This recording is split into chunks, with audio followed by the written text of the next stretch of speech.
RCB ವಿಜಯೋತ್ಸವದಂದು Chinnaswamy ಸ್ಟೇಡಿಯಂನಲ್ಲಿ 11 ಜನ ಕಾಲ್ತುಳಿತಕ್ಕೆ ಬಲಿಯಾಗಿದ್ರು. ಈ ವಿಚಾರದ ಬಗ್ಗೆ ಅಮಾಯಕ ಸಾವಿಗೆ ಸರ್ಕಾರವೇ ಹೊಣೆ. ಸಿಎಂ, ಡಿಸಿಎಂ, ಗೃಹ ಸಚಿವರು ರಾಜೀನಾಮೆಯನ್ನ ನೀಡಲಿ ಎಂದ್ರು. ನೈತಿಕತೆ ಇದ್ರೆ ಮೂವರು ರಾಜೀನಾಮೆ ನೀಡಲಿ. ಆರ್ಸಿಬಿ ಆಟಗಾರರಿಗೆ ತರಾತುರಿಯಲ್ಲಿ ಸನ್ಮಾನ ಮಾಡಿದ್ರು. ಇಂತಹ ಸನ್ಮಾನದ ಅವಶ್ಯಕತೆ ಏನಿತ್ತು ಅಂತ ಹೇಳಿ ಪ್ರಶ್ನಿಸಿದ್ರು. ಮುಖ್ಯಮಂತ್ರಿಗಳ ಜವಾಬ್ದಾರಿ ತಗೋಬೇಕು. ಮುಖ್ಯಮಂತ್ರಿಗಳು, ನಮ್ಮ ಉಪಮುಖ್ಯಮಂತ್ರಿಗಳು, ಗೃಹ ಸಚಿವ 3 ಜನದ್ದು ಇಲ್ಲೇ ತಪ್ಪಿದೆ. ಏಕಾಏಕಿ ಮಾರನೇ ದಿವಸ 24 ಗಂಟೆ ಒಳಗೆ ಈ ಸನ್ಮಾನ ಮಾಡೋ ಅವಶ್ಯಕತೆ ಹೋಗಿ ಸನ್ಮಾನ ಮಾಡೋದ್ರಲ್ಲ.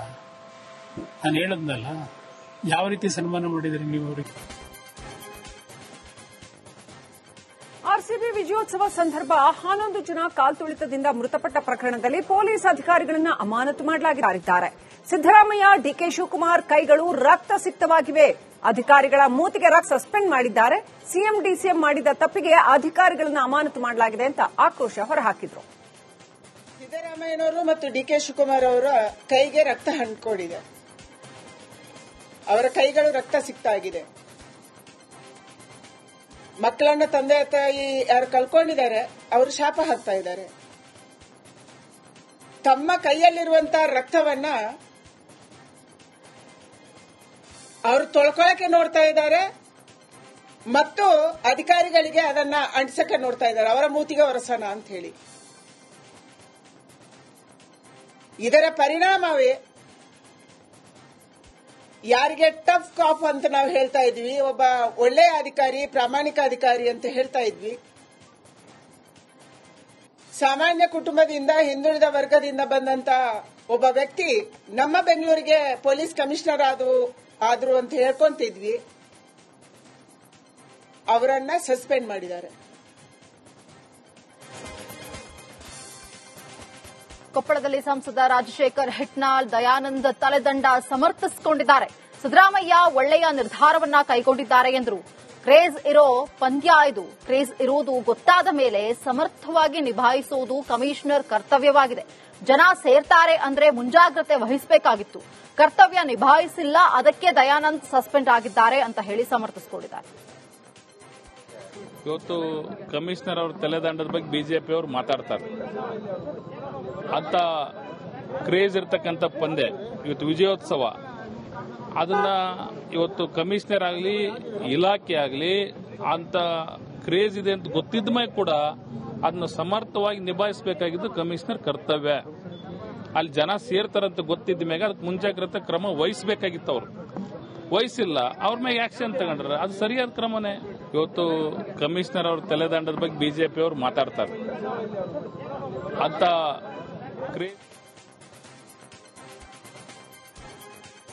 ಕಾಲ್ತುಳಿತದ ವಿಚಾರದಲ್ಲಿ ಮೊಳಕಾಲ್ಮೂರು ಮಾಜಿ ಶಾಸಕ ಎಸ್ ತಿಪ್ಪೇಸ್ವಾಮಿ ಪ್ರತಿಕ್ರಿಯಿಸಿದ್ದಾರೆ. ಸಿಎಂ ಕುರ್ಚಿಯಿಂದ ಸಿದ್ದರಾಮಯ್ಯ ಅವರನ್ನ ಕೆಳಗಿಳಿಸಿ, ಇಲ್ಲದಿದ್ರೆ ತುಂಬಾ ಜನರನ್ನ ಸಿದ್ದು ಬಲಿ ಪಡಿತಾರೆ ಅಂತ ಹೇಳಿದ್ರು. ವಿಜಯೋತ್ಸವ ಸಂಭ್ರಮದಲ್ಲಿ 11 ಜನನ ಬಲಿ ತಗೊಂಡಿದ್ದಾರೆ ಈ ಸರ್ಕಾರ. ಇದು ಸರ್ಕಾರದ ವೈಫಲ್ಯ ಬಿಟ್ಟು ಇನ್ನೇನೈತೆ? ಇವರು ತಲಾ 10 ಲಕ್ಷ ಕೊಡ್ತೀವಿ ಅಂತ ಅನೌನ್ಸ್ ಮಾಡಿದ್ದಾರೆ. ಜೀವ ಕೊಡಕ್ಕೆ ಸಾಧ್ಯ ಆಗುತ್ತಾ ಇವರು? ಅಧಿಕಾರ ಮಾಡೋದಕ್ಕೆ ಯಾಕೆ? ಜನರ ರಕ್ಷಣೆ ಮಾಡೋದಕ್ಕೆ. ಇನ್ನು ರಕ್ಷಣೆಯಲ್ಲೇ ವಿಫಲ ಆಗಿದೆಯಲ್ಲ. 11 ಲಕ್ಷ 10 ಲಕ್ಷ ಕೊಡ್ತೀನಿ ಅಂತ ಹೇಳಿದ್ದಾರೆ. ನಾನೇ ಕೊಡ್ತೀನಪ್ಪ, ಜೀವ ತಂದು ಉಳಿಸಪ್ಪ. ಮತ್ತೆ ಅವ್ರನ್ನ ನಾನೇ 10 ಲಕ್ಷ ಕೊಡ್ತೀನಿ, ಅವ್ರ ಜೀವ ಉಳಿಸಿ. ಮತ್ತೆ ಏನು ಹೈಕಮಾಂಡ್ ಅವರು, ನೀವು ಇವರ ಬಗ್ಗೆ ಸೂಕ್ತವಾದ ಕ್ರಮ ತಗೊಂಡು ಈತನ. ಬೆಂಗಳೂರು ಕಾರಂತ ಘಟನೆ ಆಗಿದೆ. ಬಿಜೆಪಿ ಅವರು ಎಲ್ಲದರಲ್ಲೂ ಸುಮ್ಮನೆ ಜನರು ಹೆಚ್ಚು ಜಮಾಯಿಸಿದ್ರಿಂದ ಘಟನೆ ಸಂಭವಿಸಿದೆ. ಬಿಜೆಪಿ ಆಡಳಿತದಲ್ಲಿ ಇದ್ದಿದ್ರೆ ಜನ ಸೇರ್ತಿರ್ಲಿಲ್ವಾ? ಐಪಿಎಲ್ ಪಂದ್ಯಾವಳಿಗಳು ನಡೀತಾ ಇರಲಿಲ್ವಾ ಅಂತ ಹೇಳಿ ಸಿಎಂ ಅವರು ಸೂಕ್ತ ತೀರ್ಮಾನವನ್ನ ತೆಗೆದುಕೊಂಡಿದ್ದಾರೆ ಅಂತ ಹೇಳಿ ಸಮರ್ಥಿಸಿಕೊಂಡ್ರು. ವಿರೋಧ ಪಕ್ಷದವರು ರಾಜಕಾರಣ ಮಾಡ್ತಾರೆ, ಎಲ್ಲದರಾಗ ರಾಜಕಾರಣ ಮಾಡ್ತಾರೆ. ಈಗ ಅವ್ರ ಗೌರ್ಮೆಂಟ್ ಇದ್ರೆ ನಡೀತಾ ಇರ್ಲಿಲ್ವಾ? ಸುಮ್ಮನೆ ರಾಜಕಾರಣ ಮಾಡೋದು ಬೇರೆ, ಇದು ಬೇರೆ. ಆಗಿರ್ತಕ್ಕಂಥ ಕುಟುಂಬಗಳಿಗೆ ನಷ್ಟ ಏನಾಗಿದೆ ಅದು ಆಗಬಾರ್ದಿತ್ತು ಅಂತಕ್ಕಂಥದ್ದು ನಮ್ಮ ಪ್ರಾರ್ಥನೆ. ಈಗ ಯಾರಾದರೂ ಅಲ್ಲಿಗೆ ಹೋಗಿ ಸಾಯ್ಬೇಕಂತ ಇಚ್ಛೆ ಇರುತ್ತಾ?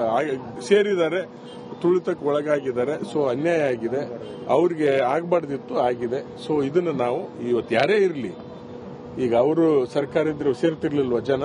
ಐಪಿಎಲ್ ನಡೀತಾ ಇರ್ಲಿಲ್ವಾ? ಬೆಂಗಳೂರಿನ ಆರ್ಸಿಬಿ ವಿಜಯೋತ್ಸವ ಭೀಕರ ಕಾಲ್ತುಳಿತದ ಬೆನ್ನಲ್ಲೇ ಕೆಎಸ್ಸಿಎನಲ್ಲಿ ಹಲ್ಚಲ್ ಎಬ್ಬಿಸಲಾಗಿದೆ. ನಿನ್ನೆ ಕೆಎಸ್ಸಿಎ ಕಾರ್ಯದರ್ಶಿ ಶಂಕರ್ ರಾಜೀನಾಮೆ ನೀಡಿದರು. ಇಂದು ಕೆಎಸ್ಸಿಎ ಖಜಾಂಚಿ ಜಯರಾಮ್ ಸಹ ರಾಜೀನಾಮೆಯನ್ನ ಅಧ್ಯಕ್ಷರಿಗೆ ಸಲ್ಲಿಸಿದ್ದಾರೆ. ವಿಜಯನಗರದ ಹೊಸಪೇಟೆಯ ವಾಲ್ಮೀಕಿ ವೃತ್ತದಲ್ಲಿ ಹಿರಿಯ ಪೊಲೀಸ್ ಅಧಿಕಾರಿ ಬಿ ದಯಾನಂದ್ ಅವರ ಅಮಾನತು ಖಂಡಿಸಿ ಬೃಹತ್ ಪ್ರತಿಭಟನೆ ನಡೆಸಲಾಯಿತು. ವಾಲ್ಮೀಕಿ ಸಮುದಾಯದ ನೇತೃತ್ವದಲ್ಲಿ ಧರಣಿ ನಡೆಯಿತು. ಪ್ರತಿಭಟನಾಕಾರರು ಮಾನವ ಸರಪಳಿಯನ್ನು ನಿರ್ಮಿಸಿ ಆಕ್ರೋಶವನ್ನು ಹೊರಹಾಕಿದರು. ಕೇಂದ್ರ ಗೃಹ ಸಚಿವರು ಎಂಟ್ರಿಯಾಗಬೇಕು ಅಂತ ಹೇಳಿ ಒತ್ತಾಯಿಸಿದರು.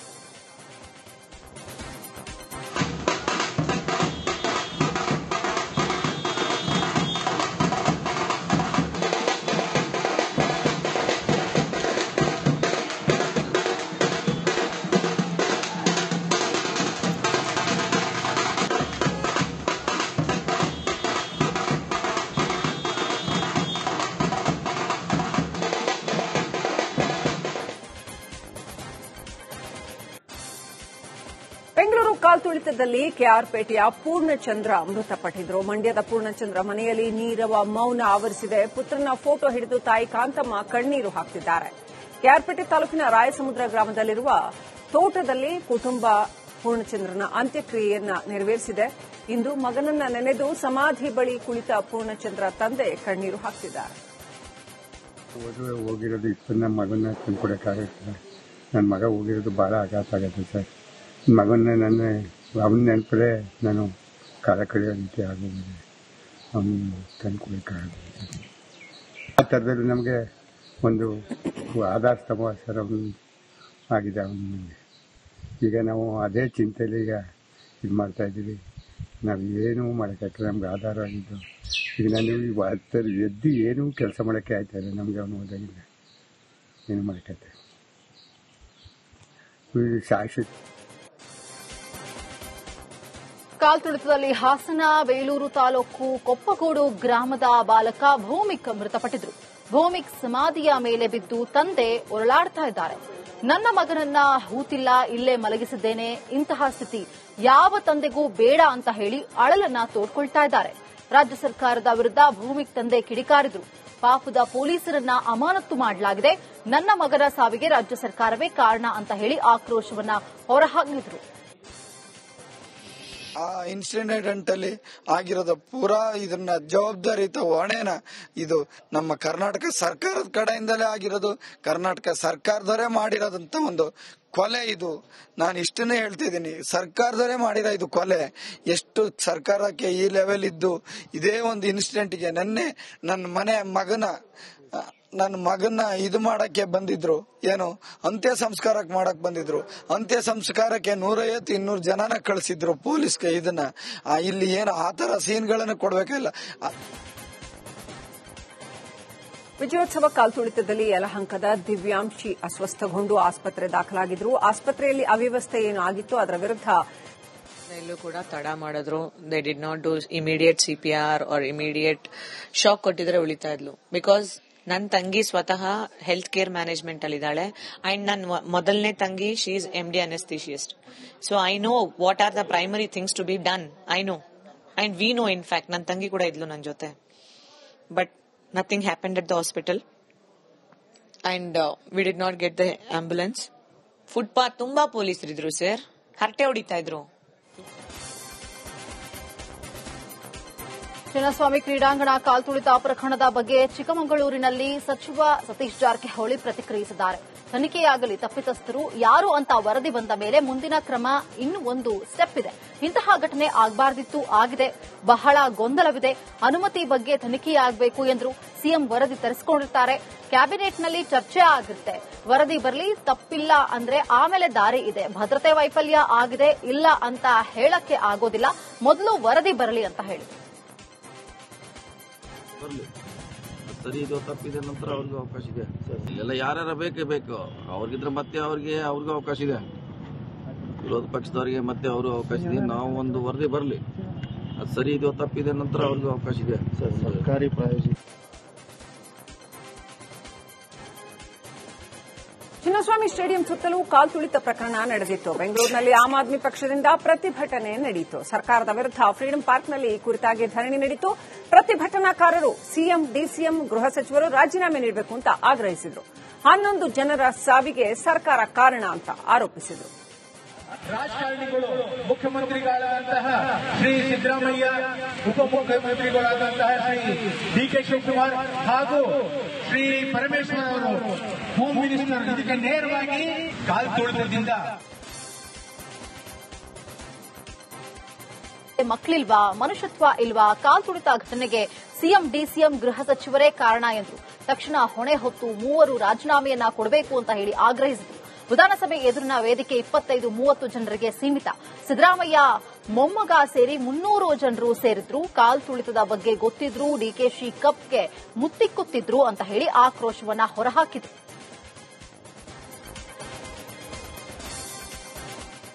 ಮಂಡ್ಯದ ಮೈಶುಗರ್ ಪ್ರೌಢಶಾಲೆಯ ಅಮೃತ ಮಹೋತ್ಸವದಲ್ಲಿ ಕೇಂದ್ರ ಸಚಿವ ಎಚ್ಡಿ ಕುಮಾರಸ್ವಾಮಿ ಭಾಗಿಯಾಗಿದ್ದರು.